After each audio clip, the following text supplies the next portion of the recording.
I'm Jake. I'm Tom. And we are VIMTV Velocities of Music, the best kept secret in music reviews. A couple years ago, an artist came out with an album called Who Kill. That artist was Tune Yards. And I think that you're supposed to say it with how it's stylized, but I'm not going to do that because I don't have to. This is her third record, Nikki Nack, today. The Who that we're talking about is Merrill Garbus, and she is a very eclectic artist who I would say specializes in like making just insanely complex pop music is what I would call it, but you know I know that this goes a little bit further into pop. She has a very this borderline world beat at times. Oh yeah, totally. I would say it's very unique, and I think that definitely works in Tune Yards' favor. And really the closest comparison I can make from a musical perspective, from the actual like sound, aesthetic, and the style is maybe like something Beck would do. Like it sounds to me this album at times like I'm listening to Guero or something in the instrumentals. Just something that's kind of just crazy and out there. But there's very much the focus on world music, which is a term I don't even really like, to be honest. It's not coming from Mars, okay? Right. It's coming from the Earth somewhere. Earth music. That's right. But you get those like kind of African beats, the polyrhythmic aspects of it, and especially some of that repetition. Brings to mind a lot of Paul Simon to me. Oh yeah, for sure. He was very influenced by that kind of music as well. I gotta say, I know that back when we reviewed Who Kill, we gave that, I think, an even 80, if I remember right. So. We like that record, and I think it was because she just has, Tune Yards, they present so many really cool ideas that you just don't hear that much about, That's true, yeah. And really, her vocal presentation is, bar none, the greatest strength of Tune Yards. Yeah. And we can go all into that, but really, I think that when you evaluate Nikki Nack, you have to kind of compare it, just because there's not a lot else to compare it to, you have to kind of compare it to Who Kill. So in evaluating that, the first thing I noticed is that this is a lot more electronic based. Yeah. They're like most of the drum beats on this record are electronically composed drum machine beats that are looped and things like that. There's a lot of very subtle synthesizer in every track, and a lot of electronic melodies that make up the composition. Now, she is very good at keeping the tracks sparse. She knows that the focus of her records are on rhythm, which is in the beats, and then her vocals. And she really does a good job of keeping those two elements at the forefront of every track at all times. Yeah. And she does that here too.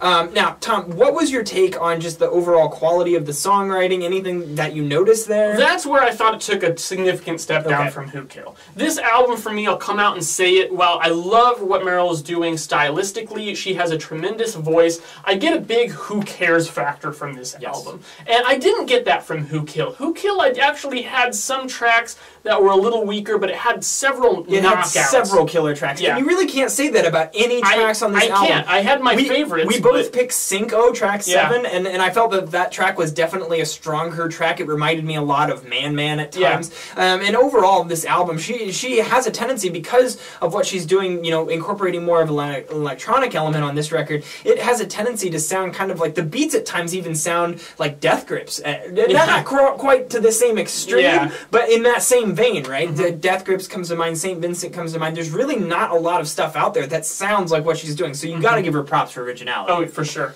But songwriting, I just don't feel like there's a lot of just very strong songs here. I totally agree. I don't feel like the melodies are quite there. I feel like the passion is there, but the songs don't do a lot. And I will at least give her the credit that I don't think any of these songs, well, with one in particular, I thought that Left Behind kind of overstayed its welcome at 4.5 minutes with a lot of repetition at the end. But for the most part, the songs don't overstay their welcome. I think that they're kind of quick sketches of ideas that are very unique, very interesting to listen to.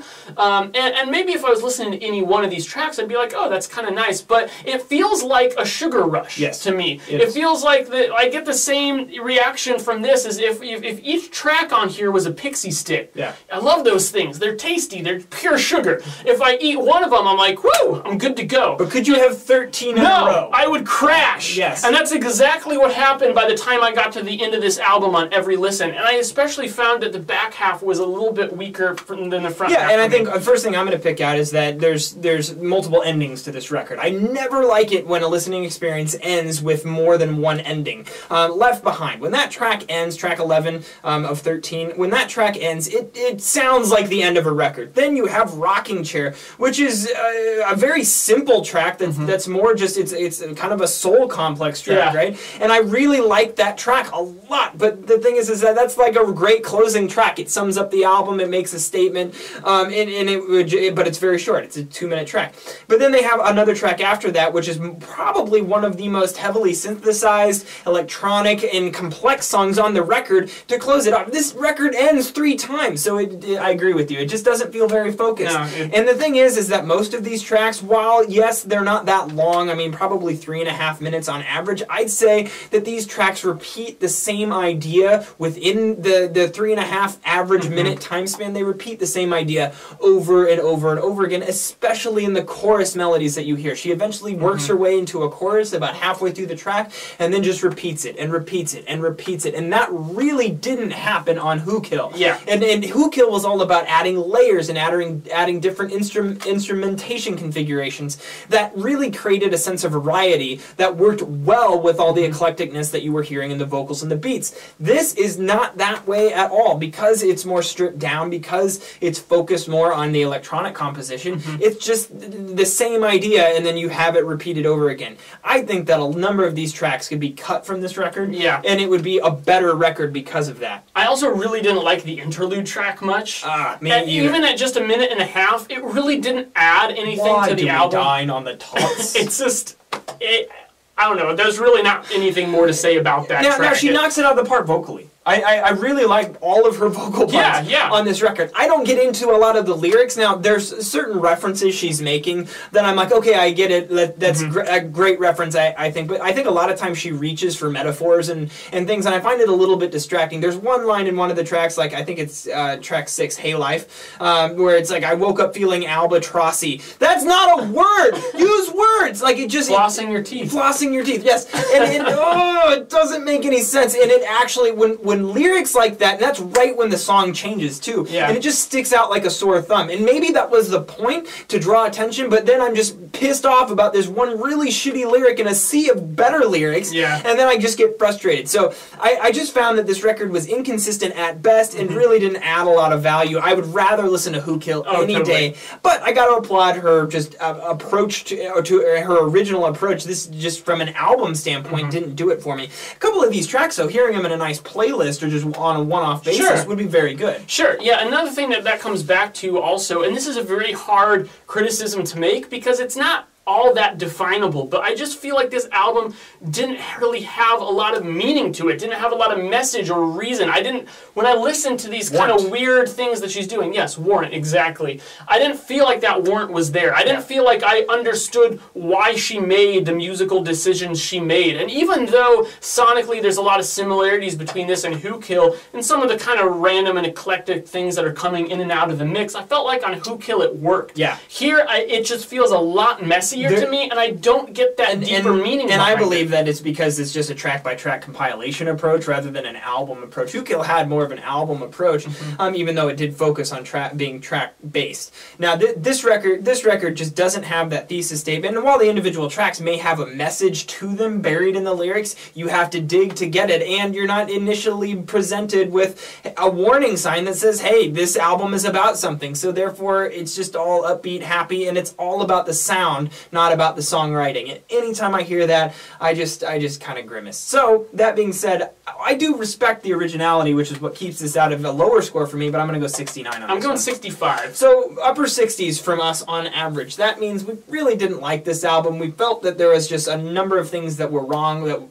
with it that bothered us, that we would not feel comfortable recommending this to you guys. Now, it's probably, I think that our opinion is definitely against the norm, because... Yeah, a lot of people are loving this one. Yeah, and I think that's totally reasonable, because it's a very unique sound, and a lot of music listeners out there value just the sound aspect a lot more than us. Yeah. But what we're really evaluating, Tom, is we're evaluating an album listen and its comeback quality. We want to know if an album, 50 listens from now, if we listen to this in the future sometime, and continue to listen to it, if it's still going to be awesome awesome 50 listens from now. And I just don't think for this sure. one would. No, I don't think so. That's where we're at with this. Please leave us a comment letting us know your thoughts at www.velocitiesandmusic.com or youtube.com/velocitiesandmusic. And as always, follow us on Twitter, like us on Facebook. Let us know what records you'd like to see Tom and I review on Velocities in Music. I'm Jay. I'm Tom. And we are VIMTV, moving music critique forward.